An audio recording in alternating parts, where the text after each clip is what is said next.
Organismos genéticamente modificados. Introducción. Los organismos genéticamente modificados son aquellos microorganismos, plantas o animales cuyo material hereditario ADN es manipulado mediante el uso de técnicas de ingeniería genética que resultan ajenas a los métodos naturales de multiplicación o de combinación. Estas técnicas provocan cambios muy precisos en los caracteres hereditarios de un organismo y los dota de una característica de la que antes carecían. Son empleadas en mayor medida en la agricultura, ganadería y en la medicina. Antes de continuar con el tema, es importante marcar la diferencia entre los organismos genéticamente modificados y los organismos transgénicos.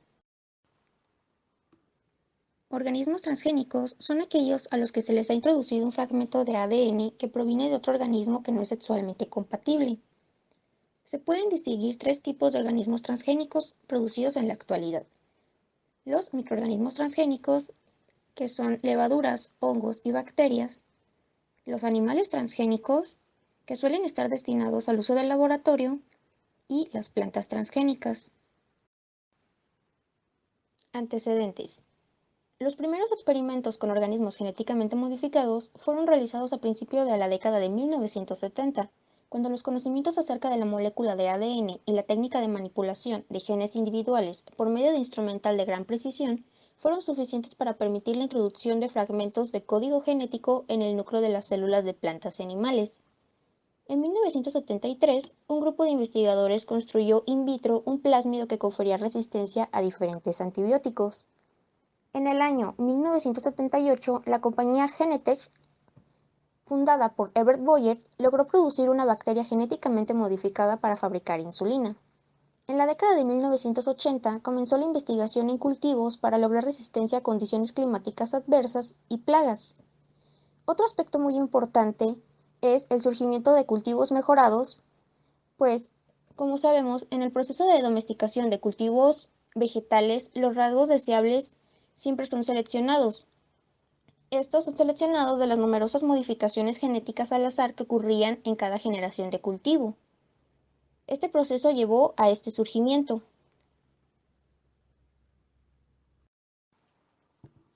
Justificación. Los organismos genéticamente modificados cumplen con la demanda de la población mundial. Sus usos están presentes en la industria agroalimentaria, en la industria farmacéutica y en medicina, estableciendo un proceso de selección y entrecruzamiento entre las mejores especies.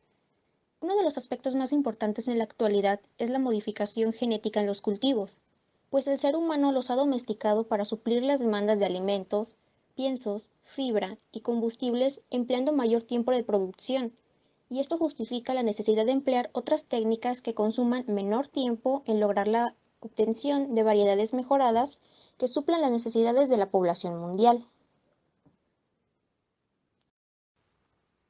Objetivo.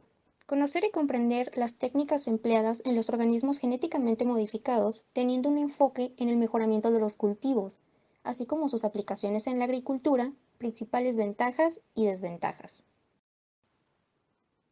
Técnicas de obtención. Biobalística. Técnica de transformación genética ampliamente usada. Emplea micropartículas de oro o tungsteno cubiertas del ADN de interés, las cuales son aceleradas a alta velocidad a los tejidos blanco. El ADN introducido es capaz de alcanzar el núcleo e insertarse de manera estable. Es posible insertar secuencias en cloroplastos o mitocondrias para la expresión en estos organelos de las proteínas de interés. Esta capacidad de transformación de organelos es muy deseable en la generación de organismos recombinantes sobreproductores de proteínas o enzimas. Algunas desventajas incluyen la baja eficiencia de transformación y se ha reportado silenciamiento del transgen por inserciones multicopia. Transferencia directa de genes a protoplastos. Este es un método alternativo, en el cual las paredes celulares son removidas por enzimas hidrolíticas, generando así protoplastos que se permeabilizan y ponen en contacto con ADN recombinante. El material genético entra a la célula por este método y posteriormente se promueve su división celular y su regeneración a tejido fotosintético. De manera paralela, se ha empleado la electroporación. Esta consiste en incubar protoplastos en el ADN de interés y permitir el paso de una corriente eléctrica que generará una ruptura de su potencial de membrana por milisegundos, tiempo en el cual se introduce el material genético al citoplasma. Posteriormente, el ADN es movilizado al núcleo para su posible inserción en algún cromosoma. El factor limitante de estas técnicas radica en la regeneración de tejido a planta completa. Adicional a su regeneración, se debe analizar si la planta será fértil. Microinyección. Esta es una técnica laboriosa que requiere de personal y equipo especializado. Su éxito de transformación es limitado debido a las características y espesor de las paredes celulares vegetales. En ella se inmoviliza el material vegetal a transformar y se absorbe el ADN en una microaguja generada en un microcapilar. Mediante el uso de un microscopio equipado con un microdisector, se acerca la microaguja al tejido, se inyecta y aplica presión dentro del capilar, permitiendo la salida del líquido a la célula. Es importante calibrar la salida del líquido para no causar que la célula se dañe por la presión ejercida. Posteriormente, se retira la microaguja y se incuban las células, esperando que su viabilidad no se haya comprometido con el procedimiento. Macroinyección de inflorescencias. La transferencia de genes usando agujas hipodérmicas para transferencia directa del ADN a las inflorescencias se ha reportado. Sin embargo, su eficiencia es baja y en ocasiones no reproducible. Ultrasonicación. Las células a transformar genéticamente en contacto con el ADN son sometidas a alta frecuencia por tiempos cortos. La eficiencia que se ha reportado es baja, pues el ultrasonido es capaz de provocar cortes con el material genético. Esta fuente de estrés para la célula puede ser la responsable de la baja eficiencia de transformación. Transformación mediada por carburo de silicio. Este es un método sencillo. En esta técnica se emplean microfilamentos de carburo de silicio, que son mezclados con las células vegetales y el gen de interés. La mezcla se agita a alta velocidad.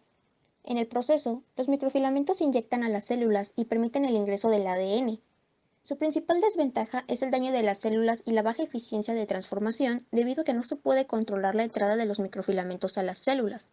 A pesar de ello, es una técnica simple y de baja tecnología que puede emplearse en enseñanza, ya que es posible observar la expresión transitoria del gen de interés. Transformación de cloroplastos. Esta técnica requiere de vectores específicos con señales de expresión de cloroplastos. De acuerdo a su posible origen como simbiontes procariontes o los genomas en cloroplastos, están organizados con promotores simbiontes tipo bacterianos. De ahí la necesidad de construir vectores apropiados para estos organelos. Los genes de cloroplastos son heredados por vía materna. Como consecuencia, los genes insertados no son diseminados por el polen, ya que esta célula no contiene ningún plástido. Esta estrategia es de interés y se considera que se debe contener el flujo de polen al ambiente y limitar la dispersión del polen genéticamente modificado. Algunas ventajas incluyen la capacidad de expresar varios genes como una unidad policistrónica, con lo que potencialmente se eliminan los efectos de posición y el silenciamiento genético. Esta transformación puede realizarse por biobalística. Una característica interesante la constituye la elevada expresión del transgen que se puede obtener con este método, lo que la hace una herramienta deseable cuando se desee emplear a la planta como un bioreactor. Transformación transitoria. Esta técnica se emplea en plantas completas y se generan sectores discretos transformados mediante el empleo de Agrobacterium. Se escarifica la lámina foliar, tallos y pecíolos y se cultivan con la bacteria. La expresión transitoria del gen de interés en el área de contacto puede monitorearse. Esta técnica genera un mosaico genético, en el cual las zonas meristemáticas no contienen el transgen, produciendo flores y frutos no genéticamente modificados. El tiempo y sitio de expresión del transgen es variable, dependiendo de la fenología de la planta y de las señales regulatorias empleadas para expresar a la unidad de expresión genética. Aplicaciones. Cultivos BT. El control de insectos plaga es muy importante en la agricultura, no solo porque los insectos se alimentan de los cultivos, sino porque también son vectores de enfermedades importantes causadas por virus, bacterias, protozoarios y hongos. De manera generalizada, los insectos se controlan con la aplicación de sustancias químicas potencialmente tóxicas para animales y humanos. Una herramienta de control biológico la constituye el uso de la bacteria Bacillus thuringiensis, una bacteria que vive normalmente en el suelo y que al esporular produce una proteína en grandes cantidades que llega a formar un cristal geométrico. La proteína principal de este cristal se llama delta endotoxina. Esta estrategia se basa en el uso de un solo gen, cuya acción está sometida a la presión de selección como cualquier otro gen de un organismo vivo. Es importante destacar que estas proteínas son muy específicas para determinar especies de insectos, siendo completamente inocuas para otros animales, incluyendo el humano. Debido a que nuestro estómago es ácido, contrario al pH alcalino del insecto, se causa una ruptura de la proteína Bt en numerosos sitios y la inactiva irreversiblemente. Existen diferentes clases de toxinas que se han clasificado en función del tipo de insecto que controlan, de tal forma que existen toxinas como lepidópteros, mariposas, coleópteros, escarabajos, dípteros, mosquitos, himenópteros, hormigas, ácaros, nemátodos, gusanos planos y protozoarios. Las proteínas son ingeridas por las larvas de los insectos al alimentarse de la planta. Plantas resistentes a herbicidas. Este rasgo ha sido de gran importancia dado que el manejo de las malezas en los cultivos presenta serias dificultades. Las malezas disminuyen drásticamente el crecimiento apropiado para los cultivos, su rendimiento y calidad, debido a que compiten por los nutrientes y agua en los suelos agrícolas, siendo potencialmente más adaptadas para competir ante estrés biótico y abiótico. Los cultivos genéticamente tolerantes a herbicidas como el glifosato ayudan a contrarrestar los problemas asociados al manejo de malezas en los cultivos. Los cultivos genéticamente modificados tolerantes a herbicidas se obtienen por la introducción de un gen presente únicamente en microorganismos y plantas. Este gen codifica para la enzima 3-enol-piruvyl-shikimato 5-fosfato sintasa, esencial para la síntesis de aminoácidos aromáticos, fenilalanina, tirosina y triptófano. Desarrollos actuales y nuevos desarrollos. Adicionalmente, los avances en el entendimiento a nivel funcional y estructural de los genomas de plantas superiores permitirán obtener conocimiento sobre los detalles de las vías bioquímicas y fisiológicas de procesos complejos en las plantas. Esto ayudará a identificar y manipular rutas bioquímicas completas para transferir rasgos especiales de una especie a otra con mayor precisión, con el fin de lograr la obtención de materiales vegetales mejorados que confieren mayores beneficios a la agricultura. Ventajas y desventajas. Algunas de las principales ventajas es la resistencia a enfermedades y plagas, resistencia a sequías y temperaturas extremas, aumentos en la fijación de nitrógeno, resistencia a suelos ácidos y o salinos, resistencia a herbicidas, mejoramiento en la calidad nutricional y modificaciones en la calidad nutricional. En las desventajas tenemos el uso intensivo de los suelos, la contaminación genética, problemas en la salud, las semillas patentadas, aparición de nuevos tóxicos, alérgenos o reacciones autoinmunes, difusión de enfermedades y genes de resistencia a los antibióticos. Otro de los aspectos más importantes es que para la comercialización e importación de los organismos genéticamente modificados destinados al uso o consumo humano, deben contar con una autorización expedida por la Comisión Federal para la Protección contra Riesgos Sanitarios, COFEPRIS, de la Secretaría de Salud, para lo cual el interesado deberá tramitar ante la COFEPRIS una solicitud para la autorización correspondiente mediante el trámite COFEPRIS 09013, que incluye por escrito la información y requisitos a lo que se refiere los artículos 23 al 32 del Reglamento de la Ley de Bioseguridad de Organismos Genéticamente Modificados. Conclusión. Los organismos genéticamente modificados son de gran importancia en la actualidad debido a los beneficios que brindan a la población en cuanto a la demanda global de alimento, ya que proporcionan cultivos mejorados en cuanto a producción y en características nutricionales. Las técnicas para la modificación genética han permitido mejoras continuas, sin embargo, también pueden presentar algunos riesgos para la salud. Se puede mencionar también que el método de obtención de organismos genéticamente modificados no es nada sencillo, ya que se requiere de ardua investigación y recursos para resultados favorables.